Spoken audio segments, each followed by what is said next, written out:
இயேசு கிறிஸ்துவின் இனிய நாமத்தில் வாழ்த்துக்கள். இந்த நாளிலும் லூக்கா எழுதின சுவிசேஷம் 8வது அதிகாரம் 22வது வசனத்திலிருந்து 25வது வசனம் வரையிலும் கற்றுக்கொள்ளப் போகிறோம். பயத்தை ஆச்சரியமாக மாற்றுகிற ஆண்டவர் என்கிற தலைப்பின் கீழாக இந்த செய்தியை நாம் கற்றுக்கொள்ள முடியும். பின்பு ஒரு நாள் தமது சீஷர்களோடு கூட படவில் ஏறி கடலின் அக்கறைக்கு போவோம் வாருங்கள் என்றார். அப்படியே புறப்பட்டு போனார்கள். படகு ஓடுகையில் அவர் நித்திரையாயிருந்தார். அப்பொழுது கடலிலே சுழல் காற்றுண்டானதால் அவர்கள் மோசமடையத்தக்கதாய் படகு ஜலத்தினால் நிறைந்தது.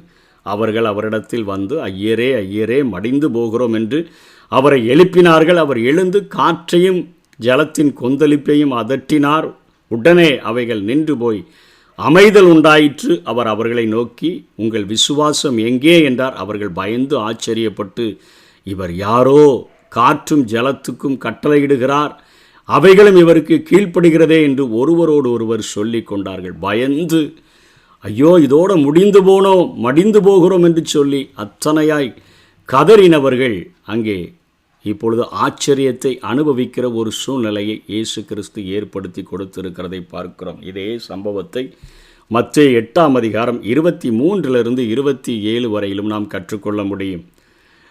இந்த காரியத்தில் இயேசு கிறிஸ்து இந்த படகானது மிகுந்த ஒரு கொந்தளிப்புக்குள்ளாக மாட்டிக்கொண்ட பொழுது, ஒரு மிகப்பெரிய பிரச்சனைக்குள்ளாக மாட்டிக்கொண்ட பொழுது, முதலிலே அவர் சீஷர்களை பார்த்து அவர் பேசுகிறதை பார்க்கிறோம். அவர்களை பார்த்து சொல்லுகிறார், நீங்கள் ஏன் பயப்பட்டீர்கள், உங்களுக்கு ஏன் விசுவாசம் இல்லாமற் போயிற்று என்று சொல்லி அவர்களை முதலில் அவர் திட்டிவிட்டுத்தான் திரும்ப அங்கே பேசுகிறதை பார்க்கிறோம். அதற்கு அவர் மத்தேயு 8:26 அற்ப விசுவாசிகளை ஏன் பயப்பட்டீர்கள் என்று சொல்லி எழுந்து காற்றையும் கடலையும் அதட்டினார். உடனே மிகுந்த அமைதல் உண்டாயிற்று. முதல்ல அற்ப விசுவாசிகள் என்று சொல்லி தன்னுடைய சீஷர்களைத்தான் திட்டுகிறதை பார்க்கிறோம். நாம் வீட்டில் இருக்கும் பொழுது திடீரென்று ஒரு சின்ன கரப்பாம்பூச்சியை பார்த்து பிள்ளைகளோ மற்றவர்களோ கதறிவிட்டார்கள் என்று சொன்னால் பயங்கரமாக சத்தம் போடுவாங்க. என்னென்னே சொல்ல தெரியாமல் கையை காட்டினாங்கன்னா நம்ம ஒரு செருப்பை எடுத்து கூட அடிக்காமல் நாம் அதை பார்த்து கொண்டா காலால் மெதுவாய் அடித்து அதை கொல்லுகிறதற்கு முன்பாக முதல்ல அவர்களை சமாதானப்படுத்துவோம். என்னதை பார்த்த, எதனால் இவ்வளவு கத்துகிறாய், என்னதை பார்த்து இவ்வளவு பயந்து இருக்கிறாய் எதென்று சொல்லும்போது அவர்கள் பேரை சொல்ல முடியாமல் கையை காலை ஆட்டி ஒரு பள்ளியையோ அல்லது கரப்பாம்பூச்சியோ காட்டும் பொழுது நம்ம அவர்களுக்கு தைரியம் வரும்படியாக ஒரு காலாலே அதை மிதித்து அதை கைகளில் தூக்கி கொண்டு வெளியே போட்டோன்னு சொன்னால் அவங்க பார்ப்பாங்க, ஓ இவ்வளவு தானா. அதே போல தான் ஆண்டவராகிய இயேசு கிறிஸ்து எழுந்து காற்றையும் கடலையும் அதட்டி ஆண்டவர் அங்கே காரியங்களை செய்கிறார். முதல்ல அவர்களை சமாளிப்பதே அவருக்கு ஒரு பெரிய வேலையாக இருக்குது. அற்ப விசுவாசிகளே அப்படின்னு சொல்லி உயிருக்கு போராடி கத்தி கொண்டிருக்கிறவர்களை பார்த்து திட்டிட்டு ஏன் பயப்பட்டீர்கள் என்று சொல்லிட்டு காற்றையும் கடலையும் அதட்டுகிறார். அங்கே உடனே மிகுந்த அமைதல் உண்டாயிற்று. இவர்களை முதல்ல காற்றையும் கடலையும் அமைதல் படுத்துகிறதற்கு முன்பாக இவர்களை அமைதல் படுத்தினதை நாம் பார்க்கிறோம். அருமையாகத்தான் சொல்லுகிறார், அக்கறைக்கு போவோம் வாருங்கள். இன்றைக்கி நம்முடைய வாழ்க்கை பயணத்தில் எத்தனையோ பிரச்சனைகள், போராட்டங்கள், கொந்தளிப்புகள் நம்மை ஒவ்வொரு நாளும் சந்திக்கக்கூடியதாக இருக்கிறது. ஜெயம் கொள்ளுகிறவர்களாய் நம்மை ஆண்டவர் மாற்றும்படியாக ஓவர் கம்மர் என்று சொல்லப்படுகிறதே, நாம் அதனை முற்றிலும் அவைகளை நாம் முறியடித்து வெற்றி பெறுகிறவர்களாய் வாழ்கிறதற்கு இவைகளை ஆண்டவர் அனுமதிக்கத்தான் செய்கிறார். இவைகளிலிருந்து நாம் வெளியே வருகிறதற்கு ஆண்டவர் அனுமதிக்கும் பொழுது ஆண்டவர் சொல்லுகிறார், அக்கறைக்கு போவோம், நம்மோடு கூடத்தான் வருகிறார். நான் சிறு வயதில் ஒரு பாட்டை எழுதின ஒரு சகோதரியினுடைய சாட்சியை கேட்க முடிந்தது. ஒரு நாளில் பாவியாய் அலைந்தேன், என் நேசரின் அன்பை மறந்தேன் என்று சொன்ன அந்த பாட்டை எழுதின சகோதரி ஒரு நாள் சொன்னார்களாம், ஆண்டவரிடத்தில், ஆண்டவரே நான் ரொம்ப சந்தோஷப்படும் பொழுது என்னோடு கூட நீங்கள் இருக்கிறீங்க, ஆனால் நான் ரொம்ப துக்கத்தில் இருக்கும் பொழுது என்னை விட்டுட்டு போயிடுறீங்க, நீங்கள் அந்த பிரச்சனையில் என்னை விட்டுட்டு நீங்கள் எங்கேயோ போயிடுறீங்க என்று சொல்லி அங்கே அந்த ஸ்திரீ சொன்னபொழுது அவர்கள் இரவில் அந்த சகோதரி படுத்து தூங்கி கொண்டிருக்கும் பொழுது ஆண்டவர் அருமையான ஒரு சொப்பனத்தை அவர்களுக்கு கொடுத்தார். அவர்களும் ஒரு கடற்கரை வழியாக நடந்து சென்று கொண்டிருக்கிறார்கள்.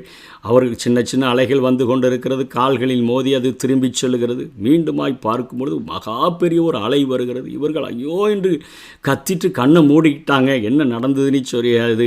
திரும்ப அந்த அலை வந்துட்டு போன பிறகு கண்ணை திறந்து பார்த்தா 2 கால் தடங்கள் மாத்திரம் இருக்குது. உடனே ஆண்டவரை பார்த்து சொன்னார்கள், பார்த்தீர் ஆண்டவரே, பெரிய ஒரு மரண அலை வந்தபோது நீங்கள் என்ன விட்டுட்டு நீங்கள் எங்கேயோ போயிட்டீங்க பார்த்தீங்களா, என் கால் தடம் மாத்திரம் இருக்கிறது என்று சொல்லி ஆண்டவர் சொன்னார், கொஞ்சம் நன்றாக உற்றுப்பார், அந்த கால் தடம் என்னுடையது. அந்த பிரச்சனைகள், அந்த அலை, மிகப்பெரிய அலை வந்தபோது உன்னை என்னுடைய கரங்களில் தூக்கி கொண்டேன். அதனால தான் உன்னுடைய கால் தடமானது அந்த மணலில் இல்லை, என் கால் அதில் இருக்குதுன்னு சொல்லி அக்கறைக்கு போவோம் வாருங்கள். தூங்கினவர் போல் ஆண்டவர் அங்கே நித்திரையாக இருக்கிறத நாம் பார்க்கிறோம். ஆனாலும் அவர்கள் மடிந்து போகிறோம், நாங்கள் மடிந்து போகிறோம் என்று தங்களை பிரித்து கொண்டு பேசும் பொழுது அவர் எப்பொழுதுமே நாம் போவோம் என்று தான் சொல்லுகிறார். நாம் எப்போதுமே ஆண்டவரை நீங்கள் வேற நாம் வேறனி தான் பார்க்கிறோம்.